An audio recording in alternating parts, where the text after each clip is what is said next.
A menudo, cuando pensamos en un diagnóstico médico, Ujú. tenemos esta expectativa casi instintiva de precisión, digamos, mecanicista.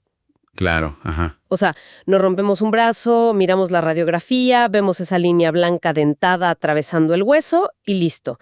El médico señala la fractura, es visual, es binario, es reconfortante porque lo vemos y lo categorizamos ahí mismo. ¿Roto o no roto? Exacto. Es un enfoque que refleja mucho nuestra era tecnológica. Nos gusta pensar en el cuerpo humano como un motor complicado, Sí, donde solo hay que encontrar la pieza defectuosa y cambiarla, ¿no? tal cual. Pero al revisar las fuentes para el análisis profundo de hoy, esa analogía del motor empieza a parecer increíblemente limitada. Totalmente.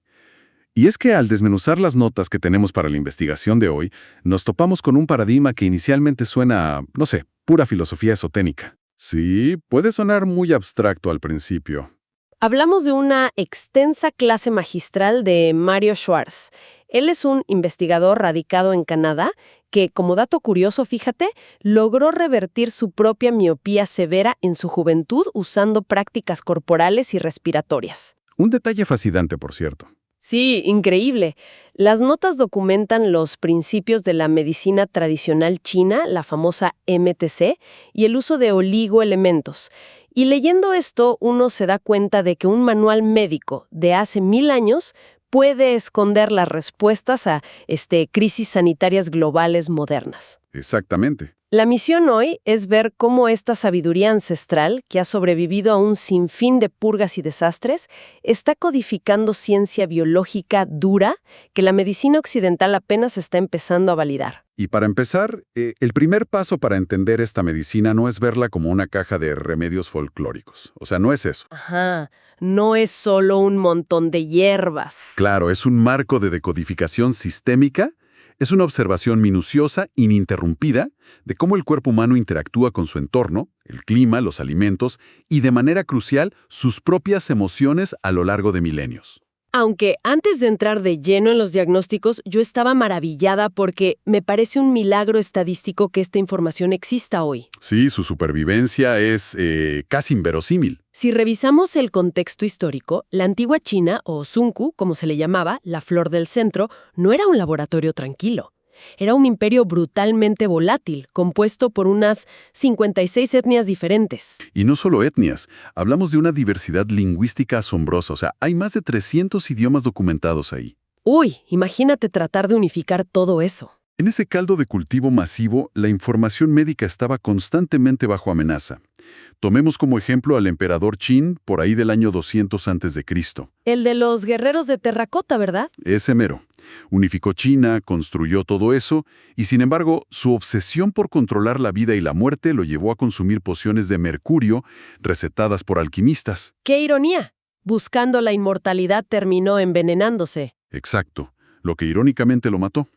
Ese es el tipo de contradicciones que marcan toda esta historia. ¿Por qué no pensaría que un sistema médico tan valioso sería protegido como un tesoro por los siguientes imperios? Pero ocurrió todo lo contrario. Las invasiones fueron catastróficas. Totalmente destructivas. Los mongoles, por ejemplo, en la dinastía Yuan, por el año 1200, barrieron con todo. Ellos trajeron maravillas, claro, como la kombucha, pero no tenían el menor respeto por la tradición médica china. Quemaron bibliotecas enteras. Sí, la destrucción fue tan sistemática que varios textos fundacionales casi desaparecen en el continente. ¡Qué desastre! El Neijing, por ejemplo, que es esencialmente el Tratado Supremo de Medicina Interna, ese libro tuvo que ser reconstruido y retraducido siglos después, a partir de copias que, por pura suerte, habían llegado a manos de eruditos en Japón y Corea. O sea, un milagro que se salvara. Y luego los manchúes en 1611 repitieron el mismo patrón de devastación cultural. Tal cual, una y otra vez. Pero lo que me resulta realmente fascinante es el giro pragmático del siglo XX.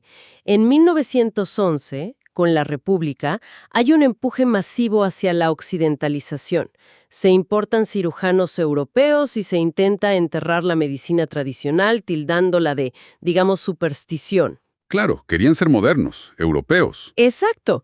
Pero luego, en la década de los 50, entra el gobierno de Mao Zedong y las potencias occidentales imponen un bloqueo brutal. De la noche a la mañana, el suministro de medicinas occidentales a China desaparece por completo. Y esa crisis de suministro obligó a un pragmatismo radical. El gobierno, que hasta entonces miraba al futuro científico europeo con admiración, se dio cuenta de que tenía a cientos de millones de personas sin atención médica. No les quedó de otra. Tuvieron que recurrir a la única infraestructura que quedaba. Pensándolo bien, la imagen es surrealista. Un gobierno buscando modernizarse a toda costa tiene que obligar a curanderos y médicos ancianos, bajo amenaza, a salir de la clandestinidad para que no tienen ni antibióticos ni analgésicos.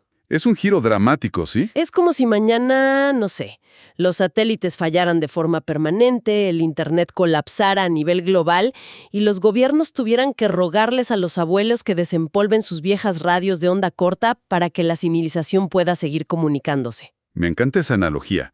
La necesidad supera a la ideología, siempre. Fue esa crisis la que forzó la institucionalización de la MTC en 1956. Se abrieron universidades y todo, ¿no? Sí, grandes centros en Beijing, en Shanghái, en Cantón, para estandarizar el conocimiento. Sin embargo, el régimen impuso un filtro estricto. Toda la vertiente astrológica, espiritual o esotérica que no encajaba con el materialismo dialéctico fue purgada. Limpiaron el currículo oficial, digamos. Exactamente. Espera, ¿me estás pintando una China herméticamente cerrada por la Guerra Fría y un bloqueo occidental implacable? Si este sistema se tuvo que estandarizar casi a puerta cerrada por pura supervivencia, ¿cómo es posible que hoy encontremos clínicas de acupuntura en casi cualquier ciudad de Occidente? Bueno, el catalizador fue completamente accidental. ¿En serio? Sí, ocurrió en 1971, durante los preparativos diplomáticos para la histórica visita de Richard Nixon a China. Un columnista del New York Times, James Reston, estaba en el país cubriendo el evento. Ajá. Y resulta que sufrió un ataque fulminante de apendicitis. Claro, en un país sin el arsenal farmacológico occidental de la época. ¡Qué pesadilla! Exacto. Los cirujanos chinos no tenían anestésicos químicos de grado occidental disponibles, así que le propusieron operarlo usando anestesia, más bien analgesia, por acupuntura. ¿Y él aceptó? ¿Así nada más? Reston aceptó, sí. Se mantuvo consciente durante la cirugía, no experimentó dolor quirúrgico masivo y documentó toda su recuperación. ¡Wow! Ese artículo en primera plana causó un choque paradigmático en Occidente. Abrió las compuertas para que médicos e investigadores viajaran a ver qué estaba ocurriendo realmente en los hospitales chinos. Esa apertura nos lleva a lo que para mí es el momento culminante de la arrogancia científica moderna frente a estos textos. Hablamos del Premio Nobel de Medicina en 2015, otorgado a la doctora Tu Youyou. Un caso espectacular. Esta investigadora pasó 40 años peinando manuales médicos de la dinastía Jin, buscando una solución para la malaria, una enfermedad que, diezma a millones en el sudeste asiático. Y encontró una referencia a una planta, la Artemisia annua. Pero el punto clave no es solo que haya encontrado la planta. La comunidad científica occidental ya había probado aislar principios activos de esa misma planta y los resultados eran, digamos, mediocres. Porque la hervían, ¿no? Exacto. El protocolo estándar de la farmacología moderna para extraer compuestos de una hierba es la ebullición, la extracción por calor. Y ahí es donde el manual antiguo tenía la respuesta que los laboratorios modernos ignoraban por completo. El texto de hace más de 1000 años especificaba que la planta debía remojarse en agua fría y luego exprimir el jugo. Ojo a ese detalle. Agua fría. Sí, los científicos modernos leían eso y pensaban, este es un método primitivo. Así que la hervían para, según ellos, mejorar la extracción. Pero el calor estaba destruyendo las moléculas de la artemisina. Tal cual. La doctora Tu Youyou tuvo la humildad científica de tomar el texto antiguo de forma literal. Al cambiar el paradigma a una extracción en frío, logró aislar intacta la artemisina. Creando el tratamiento antimalárico más efectivo de la historia reciente. Y salvando decenas de millones de vidas. O sea, tenemos el manual de instrucciones correcto para salvar millones de vidas y casi lo arruinamos porque decidimos prenderle fuego en el laboratorio en lugar de leer las instrucciones de uso. Es un golpe al ego de la ciencia moderna. Esto demuestra que en Occidente comercializamos conceptos como el yin, el yang o el chi como auras místicas o poesía de la nueva era. Pero al leer las fuentes de Schwartz, te das cuenta de que estos textos codificaban funciones celulares precisas. Totalmente. Es fundamental despojar a estos términos de su velo esotérico. En la MTC clínica, el yin y el yang son descriptores de fisiología estructural y funcional. A ver, explícanos un poco más de eso. Bueno, el yin representa la materia física, la masa, la forma concreta, los procesos que enfrían y las enfermedades crónicas de desarrollo lento. Mientras que el yang representa la energía bioeléctrica, el calor, el movimiento, el metabolismo activo y las patologías agudas, esas que aparecen de golpe con fiebre y el rostro rojo. Para visualizar esto, a mí me sirvió mucho el ejemplo del corazón y la presión arterial que venían los apuntes. El músculo cardíaco en sí mismo, la carne, las válvulas, esa masa medible, ese sería el yin. Exactamente. Esa es la estructura. Pero el impulso eléctrico que viaja por los nervios para que ese músculo se contraiga y bombee sangre, eso es el yang. Y el diagnóstico se basa en la alteración de este equilibrio físico. Con el envejecimiento o incluso en el deporte de élite prolongado, el tejido muscular del corazón tiende a engrosarse, a hipertrofiarse. Crece el músculo, claro. Esa es una alteración tangible del yin. Y como la materia cambia, la función debe adaptarse. El corazón tiene menos espacio en sus cámaras, bombea diferente y la presión arterial se dispara. La estructura física dicta el cambio metabólico. Entendido. Pero donde el lenguaje a veces nos traiciona con el concepto del chi o ki. En Occidente se tradujo perezosamente como energía.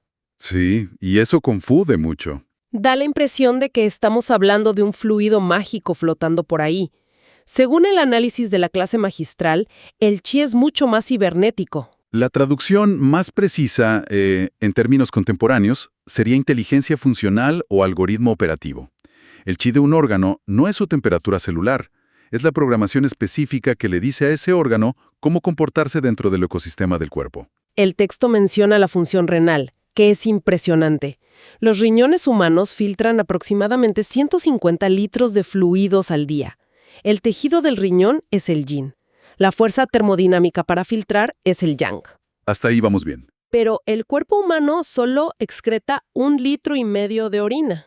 Hay una capacidad selectiva enorme para reabsorber agua, minerales, nutrientes y desechar solo las toxinas específicas. Y esa precisión de filtrado, ese saber qué guardar y qué botar de forma tan exacta, eso es el chi. También existe el Wi Chi, que es el chi de los alimentos, transformado por el vaso para mantener la glucosa. O sea, si lo viéramos desde una perspectiva de, ingeniería informática, el yin es el hardware físico, la tarjeta madre y los discos duros. Ajá, la máquina. El yang es la corriente eléctrica que alimenta el servidor. Y el chi... El chi es el sistema operativo, el código de software puro que le dice a la tarjeta de red exactamente cómo procesar terabytes de datos de fondo sin que el usuario tenga que mover un dedo. La analogía informática funciona maravillosamente para explicar la transición al siguiente nivel de diagnóstico. Porque si el chi es el software de nuestros órganos, ¿qué pasa cuando hay un error en el código o un virus en ese programa? Pantalla azul de la muerte. Exacto. La MTC postula que ese fallo de programación se va a manifestar en la interfaz gráfica del usuario, es decir, en su psicología, en sus emociones y en sus rasgos físicos. Esto nos introduce a los terrenos constitucionales o los 5 elementos. Y a diferencia de Hipócrates y sus 4 humores, aquí tenemos 5 perfiles: madera, fuego, tierra, metal o aire, y agua. Y ojo, no se trata de astrología, sino de vincular un sistema de órganos con una respuesta biológica y emocional. Claro, no es tu signo zodiacal. Exacto. El elemento tierra, por ejemplo, está ligado al eje vaso-estómago, y su manifestación emocional es la hiperreflexión o la obsesión. Clínicamente, esto describe a personas con un sistema nervioso siempre alerta. Están rumiando el pasado o calculando el futuro sin descanso. Y tienen un desgaste digestivo particular asociado a esa tensión metabólica constante. Los típicos que llevan una hoja de cálculo en Excel con cada caloría que consumen desde 1990 y no pueden dormir si algo se sale de su agenda. Esos mismos. Luego vemos el elemento agua, que rige los riñones y cuya emoción primaria es el miedo. Y biológicamente tiene un sentido aplastante. Cuando el sistema nervioso simpático experimenta terror extremo, perdemos el control de los esfínteres. Literalmente la gente se orina del susto. El miedo bloquea el chi del riñón. El elemento metal, asociado a los pulmones, es igualmente revelador. Su emoción es la tristeza profunda o la melancolía. ¿Y cómo se ve eso físicamente? La observación clínica muestra que la melancolía crónica colapsa la postura física. Los hombros se cierran, hundiendo la caja torácica y limitando la respiración. Y es muy interesante notar que en la MTC, el pulmón gobierna la piel. Las personas con deficiencia en el pulmón suelen presentar problemas dermatológicos y buscan instintivamente sabores picantes, ¿Y por qué el picante? Esto me voló la cabeza. porque el picante provoca transpiración, abre los poros de la piel, forzando al cuerpo a humectar esa barrera externa para que no se agriete ni se infecte. O sea, el antojo culinario es en realidad un intento de autorregulación del sistema inmunológico cutáneo. Es alucinante. Pero debo admitir que donde mi percepción de la medicina antigua se fracturó por completo fue al leer sobre el elemento madera y el hígado. Es que esa es posiblemente la validación científica contemporánea más fuerte de esta teoría. A ver, la madera rige el hígado y la vesícula biliar, y su emoción es la ira. Pero veamos lo que el Tratado Neijing afirmaba hace 3000 años. Decía textualmente que el hígado se relaciona con la visión, atesora la sangre, afecta los tendones y músculos, y su salud se expresa en las uñas. Y claro, cualquier médico occidental del siglo XIX o principios del XX habría leído eso y se habría reído a carcajadas. Totalmente. Habrían dicho, ¿qué relación física puede tener el órgano que filtra alcohol con ver en la oscuridad o con que te crezcan las uñas? Suena esoterismo puro. Hasta que la bioquímica celular moderna descubrió que el hígado es el laboratorio bioquímico exclusivo para procesar y almacenar las vitaminas liposolubles. O sea, las vitaminas que se disuelven en grasa. Esas mismas. Y cuando ves cuáles son esas vitaminas, todo cuadra. La vitamina A, que es retinol, el compuesto crítico para que la retina se adapte a la visión nocturna. Ahí tienes, se relaciona con la visión. Exacto. La vitamina K, que sintetiza los factores de coagulación. Sin vitamina K, te desangras. Por ende, el hígado atesora la sangre. La vitamina E, fundamental para el movimiento muscular. Y la vitamina D, indispensable para absorber el calcio que forma huesos y uñas. El paralelismo es francamente innegable. Estaban documentando el metabolismo de los lípidos y las vitaminas milenios antes de que existiera la palabra vitamina o de que se inventara el microscopio. Lo hacían mediante una deducción fisiológica impecable. Es un nivel de perfilamiento médico digno de Sherlock Holmes emparejado con la ciencia más vanguardista. Sí, pero esa nos lleva a la gran pregunta de la práctica clínica. Claro, la gran pregunta es, a ver, tienen este nivel de precisión diagnóstica, entienden que el software de mi hígado está fallando porque observan mi ira y mis uñas.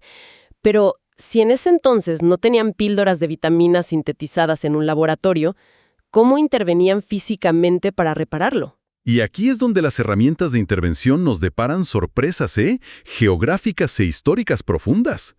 La acupuntura es el mecanismo más conocido para redirigir este chi a través de 360 puntos y 14 meridianos principales. Pero hay matices pediátricos que no conocía. Así es. La MTC evita aplicar acupuntura con agujas en niños menores de 7 o 8 años. Lo cual tiene sentido si seguimos la lógica de la bioelectricidad. La teoría dice que la red de meridianos infantiles aún no está completamente formada, así que en lugar de invadir el sistema con agujas, utilizan masajes, ¿no? Sí, el masaje tuina es una estimulación ortopédica muy específica para corregir esos desequilibrios en los niños. Y cuando exploramos otras técnicas puntuales, nos encontramos con que la geografía de estas prácticas está llena de mitos contemporáneos. La auriculoterapia es el ejemplo perfecto. Uy, me acabas de romper un mito enorme con esto. En las notas yo siempre asumí que la auriculoterapia, esa práctica de estimular puntos en la oreja para calmar dolores basándose en un mapa que parece un feto invertido, venía de algún monasterio antiguo en China. Es una creencia súper generalizada, pero los registros históricos muestran que no es china. La auriculoterapia moderna fue sistematizada en la década de 1960 en Francia. ¿En Francia? ¿En los 60s? Sí.